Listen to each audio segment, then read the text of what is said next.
The sleek interstellar vessel sliced through the thin veil of Earth's atmosphere, its shimmering hull reflecting the rising sun like a mirror. Aboard this craft were students from various corners of the galaxy, each a representative of their species, united in their quest for knowledge.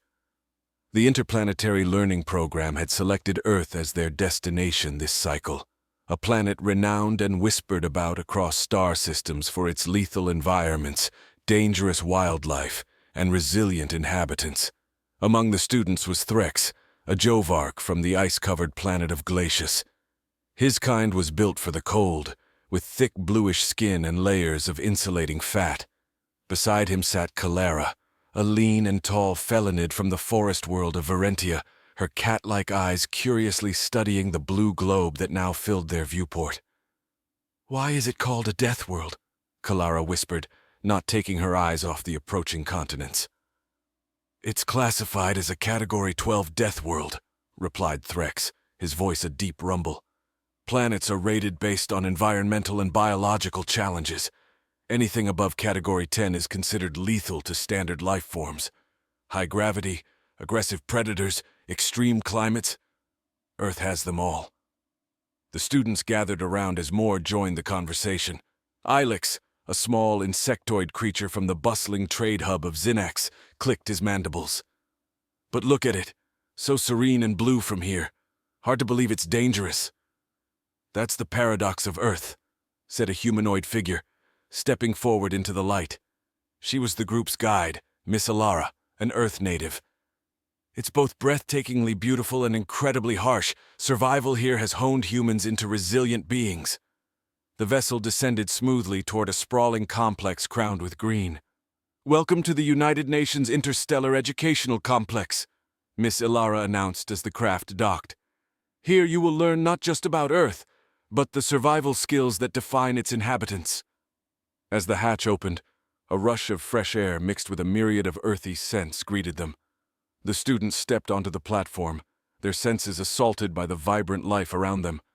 Earth's gravity tugged at their bodies, stronger and more insistent than most were accustomed to. The first day was dedicated to orientation. The students were briefed on safety protocols and environmental suits that they might need to wear for field trips. Lectures covered Earth's ecosystems, ranging from the frozen wastelands of Antarctica to the scorching deserts of Africa.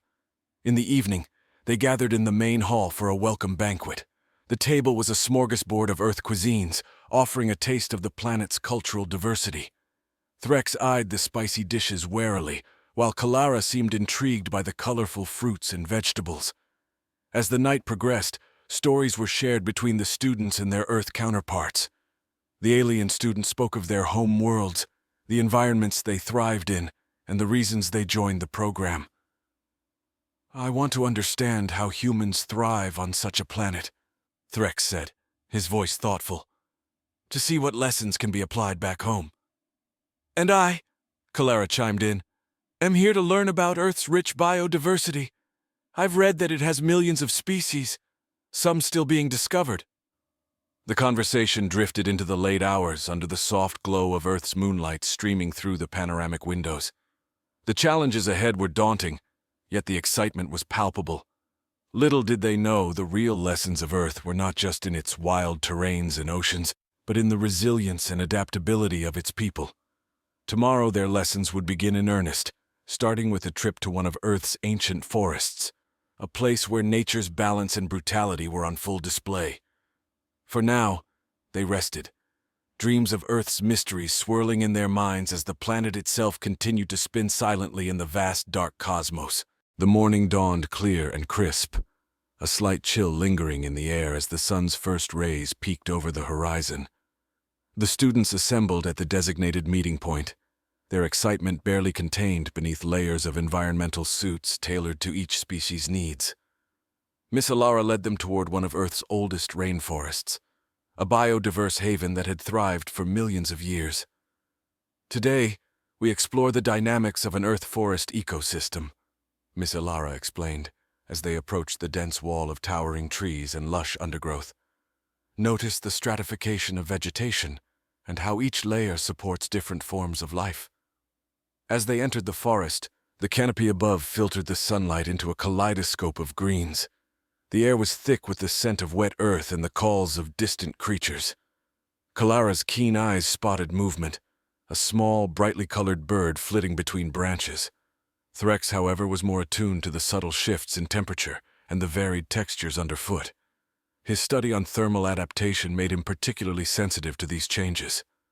"The ground is teeming with life, not just above, but below," he remarked, observing a colony of ants marching industriously.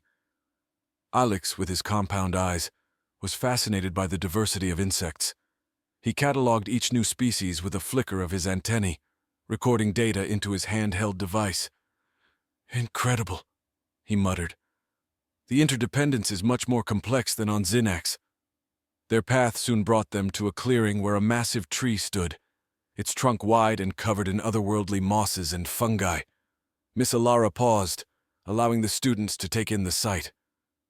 "This is an earth giant, hundreds of years old.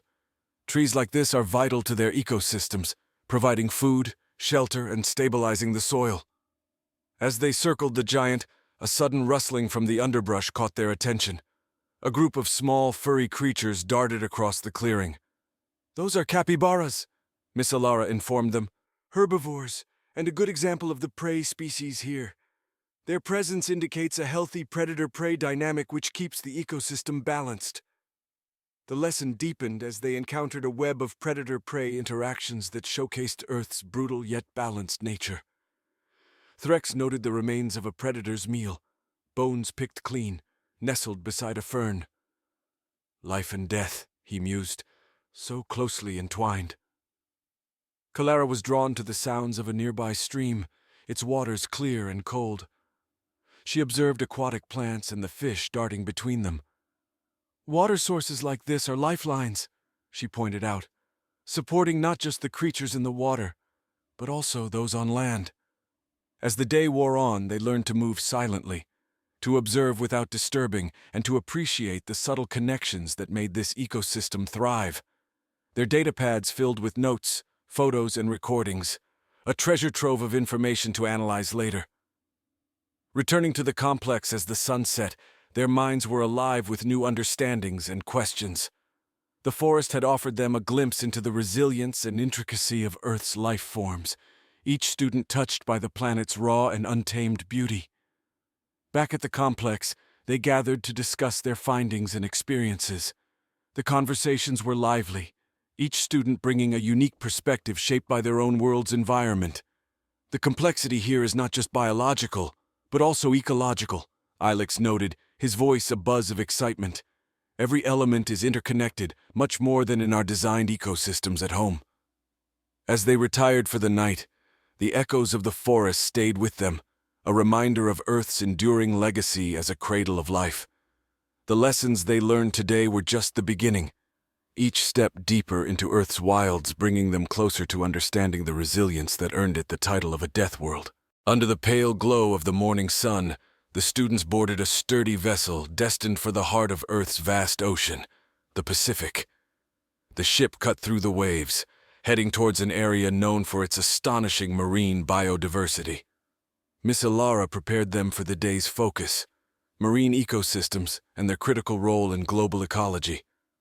"The ocean is as alien and hostile to most of you as the vacuum of space," she explained, handing out submersible equipment. "But it's also home to some of the most fascinating life forms Earth has to offer." Once the vessel reached a secluded cove, the students donned their suits, each designed to accommodate their unique physiologies. Threx's suit maintained a cold inner climate, while Kalara's featured enhancements that allowed her to navigate with her natural agility. Ilex's compact form was encased in a specialized apparatus that replicated his planet's high humidity. They descended into the cobalt depths, the water around them coming alive with countless colors and shapes. Schools of iridescent fish darted past, seemingly unconcerned by the foreign visitors. Coral structures loomed like alien cities, teeming with life. "Notice the symbiotic relationships here," Miss Alara pointed out, directing their attention to a clownfish weaving through the venomous tendrils of an anemone. "Mutualism is crucial for survival in such a competitive environment." As they ventured deeper, the light from above faded, plunging them into the ocean's twilight zone. Bioluminescent creatures lit their path, tiny beacons in the dark. Clara was mesmerized by a passing jellyfish, its form glowing with a soft blue light. "It's using light to lure prey," she observed, her voice a mix of awe and delight. Ilex was busy collecting samples of microscopic plankton, the foundation of the oceanic food chain. "These tiny organisms sustain everything from small fish to the largest whales," he noted, his excitement palpable even through the audio link. Their exploration took them near a deep-sea vent, where superheated water spewed from the Earth's crust, supporting a community of organisms that thrived in the scalding darkness. Threx was fascinated by the tube worms and other extremophiles. "This is resilience on a molecular level," he remarked, his studies in thermal adaptation giving him a deep appreciation for their survival mechanisms. Suddenly, a shadow loomed overhead. They looked up to see a massive silhouette against the faint light from above. A whale, immense and serene, passed slowly over them, its presence a reminder of the scale and mystery of Earth's oceans. "The whale migrates thousands of kilometers, navigating and communicating through complex vocalizations," Miss Alara explained as they watched the gentle giant disappear into the depths. "They're key to understanding Earth's marine ecosystems." Back on the ship, the students removed their gear, each lost in thought about the wonders they had witnessed. The ocean had provided a profound contrast to the lush forest they'd explored previously. Yet the underlying principles of adaptation and survival were unmistakably similar. Gathering in the common area, they shared their observations and insights. The diversity of Earth's ecosystems, both terrestrial and marine, offered them a broader understanding of the planet's robust ecological networks. "I'm beginning to see why Earth is classified as it is," Threx said, reviewing the data they had collected. "The adaptability of life here is beyond what many of us expected." The day's expedition not only deepened their respect for Earth's life forms, but also highlighted the intricate balance and fierce perseverance that characterized the planet. Each environment, from the highest peak to the deepest sea, was a testament to the tenacity of life, a lesson in endurance that resonated deeply with the interstellar students. The next phase of their educational expedition led the students to the volatile ring of fire surrounding the Pacific Ocean, where Earth's tectonic might was displayed through frequent volcanic activity and earthquakes. This was a realm where the planet's raw power shaped and reshaped the landscape continually. Miss Alara briefed the group as their craft hovered over a particularly active volcanic island. "Today we'll observe geological processes up close. Earth's crust is dynamic, and these forces are a major factor in the planet's evolution." Equipped with heat-resistant suits, the students disembarked onto the rocky terrain, the ground beneath them warm and vibrating with the Earth's unrest. Sensors and equipment in hand, they approached the edge of a smoldering crater, where molten lava bubbled and spewed gases into the air. Threx was particularly attentive, his instruments measuring the heat flux. "The energy here is immense," he noted, his eyes wide behind his visor. "On glaciers, such internal heat is diffused through ice layers. Here it builds and explodes." Clara focused on the mineral compositions being expelled by the volcanic activity. "These minerals nourish the island over time," she explained, analyzing samples. "It's destructive initially, but ultimately, life adapts and thrives." Ilex, meanwhile, was fascinated by the microbial life that managed to exist in such extreme conditions. "On Xinax, we harness similar extremophiles for bioengineering. Earth's versions are far more diverse," he remarked, collecting data for comparison. Miss Alara led them to a safe observation point as the volcano began to show signs of increased activity. "Volcanic eruptions are powerful and can be deadly, but they also play a critical role in shaping ecological niches and creating new habitats," she explained. The ground shook slightly, a tremor running through the landscape as the volcano erupted. A plume of ash and smoke shot into the sky, an awe-inspiring display of Earth's vitality.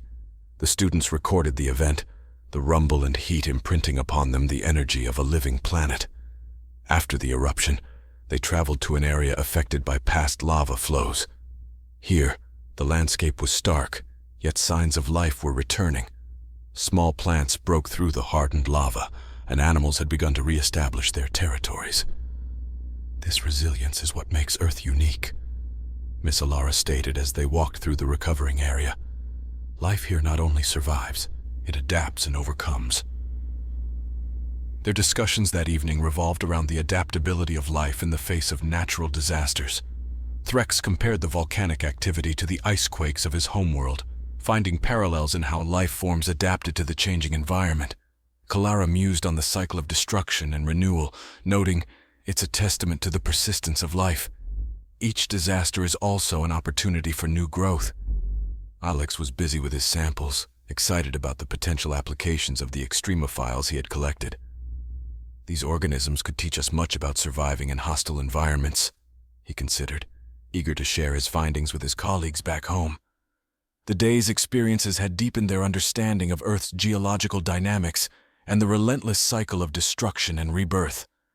Observing these processes firsthand provided the students with a profound appreciation for the planet's complexity and the tenacity of its life forms, encapsulating the essence of why Earth was designated a death world. Their exploration of Earth's wonders continued as the students embarked on a journey through human civilization, delving into the intricate tapestry of history and culture that spanned millennia. Their first stop was an ancient archaeological site, where remnants of past civilizations lay buried beneath layers of time. Threx marveled at the ingenuity of human engineering, studying the stone structures with a keen eye for detail. "These ruins tell stories of innovation and perseverance," he remarked, scanning the hieroglyphs etched into weathered walls. Kalara was drawn to the artifacts unearthed from the excavation, each one a glimpse into the lives of those who had come before. "To think that beings like us once walked these streets," she mused, her fingers tracing the intricate patterns of an ancient vase. Ilex, with his knack for deciphering complex systems, analyzed the city layout and infrastructure. "Their urban planning was ahead of its time," he observed, noting the sophisticated water management systems and road networks. Miss Alara guided them through the ruins, weaving tales of ancient civilizations and their rise and fall. "Human history is a testament to resilience and adaptation," she explained, pointing out the remnants of conflicts and conquests that shaped the course of civilization.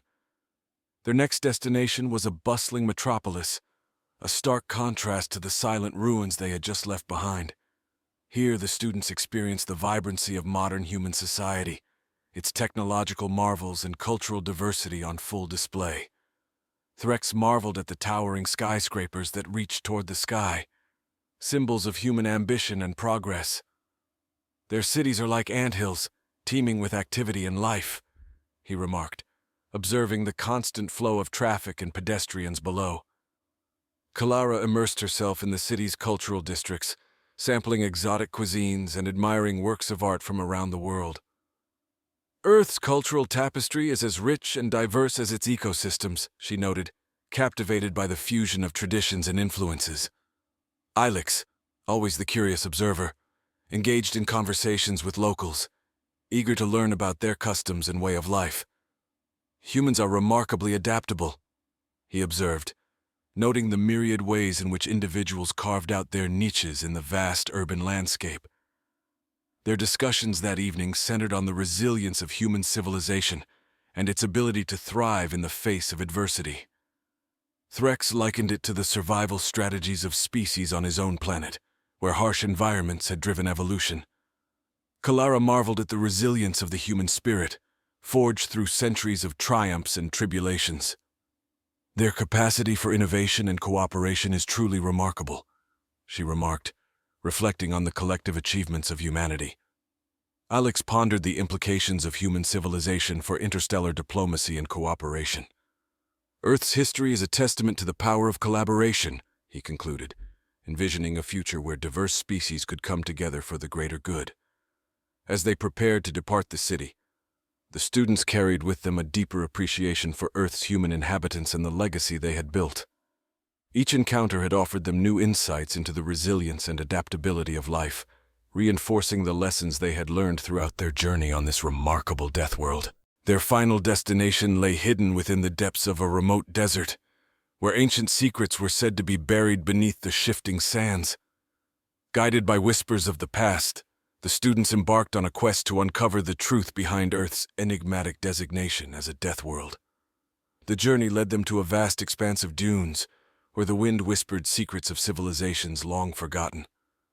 Threx, Kalara, and Ilex trudged through the desert, their senses attuned to the subtle signs of ancient life hidden beneath the surface. As they neared their destination, the ground beneath them trembled, sending shockwaves through the sand. A fissure opened before them, revealing a hidden chamber buried deep within the earth. With trepidation, they entered the chamber, their eyes widening at the sight that greeted them. Ancient artifacts adorned the walls, their inscriptions telling tales of a time when Earth was a realm of gods and monsters. Threx studied the hieroglyphs, deciphering the ancient language with ease. "These writings speak of Earth's tumultuous past," he explained, his voice echoing in the dimly lit chamber. "Of cataclysms and catastrophes that shaped the destiny of this world." Kalara examined a mural depicting towering figures locked in battle, their forms twisted and distorted by the passage of time. "Legends of heroes and villains," she whispered, her eyes tracing the faded images. "But beneath the myth lies a deeper truth." Ilex, ever the scholar, pored over ancient texts and scrolls, piecing together fragments of knowledge long forgotten. "Earth's designation as a death world is not merely a classification," he surmised, his voice filled with reverence. "It is a testament to the resilience of life in the face of insurmountable odds." As they delved deeper into the chamber, they uncovered a hidden archive containing records of Earth's history, preserved for eternity. These ancient texts revealed the true nature of Earth's designation as a death world, a title bestowed not out of fear, but out of respect for the planet's indomitable spirit. In the final moments of their journey, as they stood amidst the ruins of a forgotten era, Threx, Kalara, and Ilex realized the significance of their quest. Earth was not merely a death world. It was a crucible of life, forged in the fires of adversity and tempered by the passage of time. As they emerged from the chamber, bathed in the light of a setting sun, the students carried with them a newfound understanding of Earth's legacy.